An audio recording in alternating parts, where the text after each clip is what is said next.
Hey guys, Ryan here, and today I'm going to bring you another replay in the Dreadnought.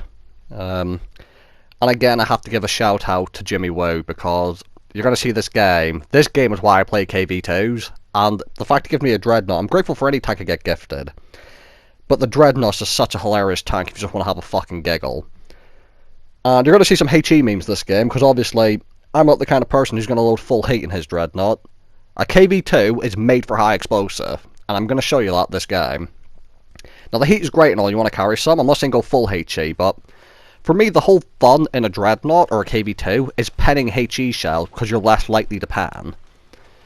As you can see, I'm super spandex in his Dreadnought. We are top tier, and this is something I want you to know. I can't remember if I've ever seen tier 9 in the Dreadnought yet. I've seen mostly been top tier with a few tier 8 games.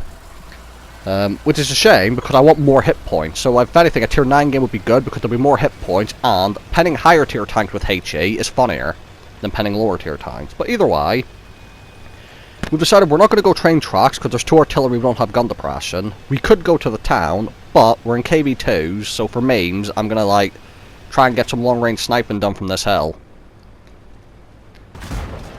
You see, just you have to try those kind of shots in the KV2, it's just what you do, because maybe 1 in 30 or 40 games you'll hit a ridiculous shot in most tanks, but in a KV2 you hit those kind of ridiculous shots every fucking 8 or 12 games or so. P43 base, unfortunately he actually has pretty good frontal hull armor, equivalent to a T54, tier 9 Russian medium, so I didn't quite pen him, but 420 damage with a HE cell, still pretty good.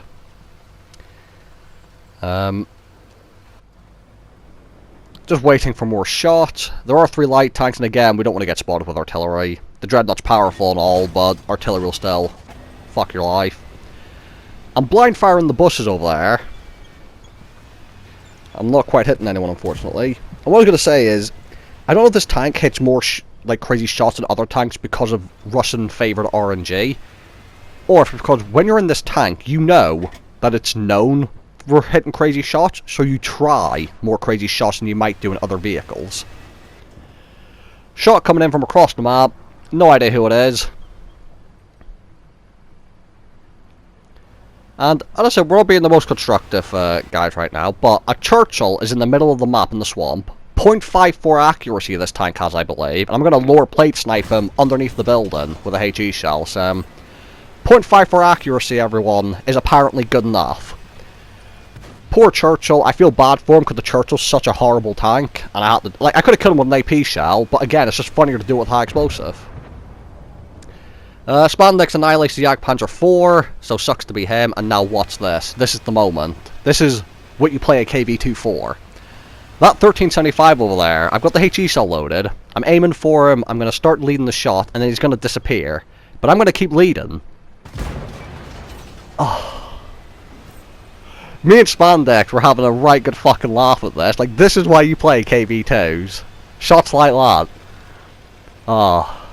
Still got the high explosive loaded. M4 gets spotted. I'm not going to shoot him because I'm going to let Spandex go for it.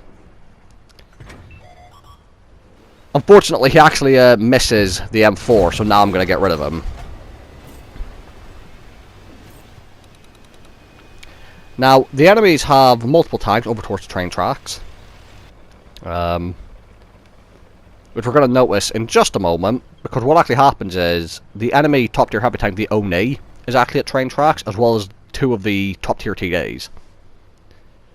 You see I changed the map there. The reason I changed the map is because I was expecting to have to line up a shot on someone outside of my view range, or render range should I say, and if you have the big map it makes it easier to line up the shot on the mini map against a target that you can see on the map but can't see with your own eyes. I only changed the map there to try and hit one of those meme shots over the render range, which would have been funny, but I never got the chance.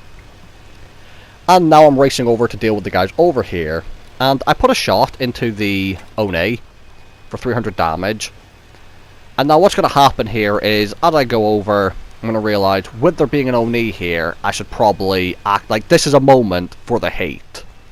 You don't have to start with hate, but against an Oni, heat is probably a good choice. Racing in, Tiger P gets spotted in the open. I'm aiming while I'm reloading, he gets tracked. And he's going to disappear. I'm going to take the shot anyway. Unfortunately, I miss or bounce. I'm not too sure which is a bit of a shame. And that was an expensive blind shot to take. Now you're going to see, I see these TDs. Now those TDs, the Stare and the Javelin, have no armor. They're the same TD.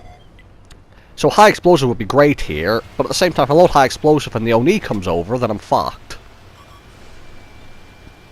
Now this is going to be another expensive fucking heat shell, using it on a low health tank. Now I've loaded high explosive because the temptation of these lightly armored TDs is too much. Spandex is behind me, as you can see in the map. So as the Oni comes over, I'm realising I had full hit points. I probably should have just let the Oni shoot me and gone for the HE pan. But Spandex going to pick him up, and I'm going to go in. But there's a price to pay for high explosive means. Yes, you can hit some crazy shots and hit some crazy damage, but there's also the chance that you hit tracks and don't pan. So that could have been, probably would have been a one-shot kill if I hit his gun shield, if I just aimed in a little bit more, but I was being greedy and thought if I kept aiming in, he might lose hit points to teammates. For example, like this, I'm going to aim in at this one, and right before I hit him, Spandex is going to take off most of his hit points with an AP shell. So, that's why I didn't aim the first shot, in case they lost hit points before I could. But, you know, I got a little bit excited there, threw away some damage at the end of the game, but it doesn't matter. I had lots of fun this game. That's what Dreadnoughts do. Well, you have fun, the enemy team doesn't. I made a lot of silver here because I accidentally had a ×2 silver boost on from the Minotaur game I played before this. But that's another thing, if you play with mostly HE, you tend to make a lot more silver, just saying. First class mastery, I didn't do too much damage, of just under 3,000, but I got 5 kills. Spandex actually came top on damage. He came above me on damage, but less on XP because of the amount of kills I got. We just absolutely shit on the enemy team, just memeing. I'm actually going to have a look here, because I was wondering how much I hit the light tank for, and I only hit him for about 650, but still, it was a hilarious shot to hit anyway. So, quick Dreadnought game with some actual KV2 worthy shots in it, I think. Thank you guys for watching. Hope you guys enjoyed the video, and I'll see you all in the next one.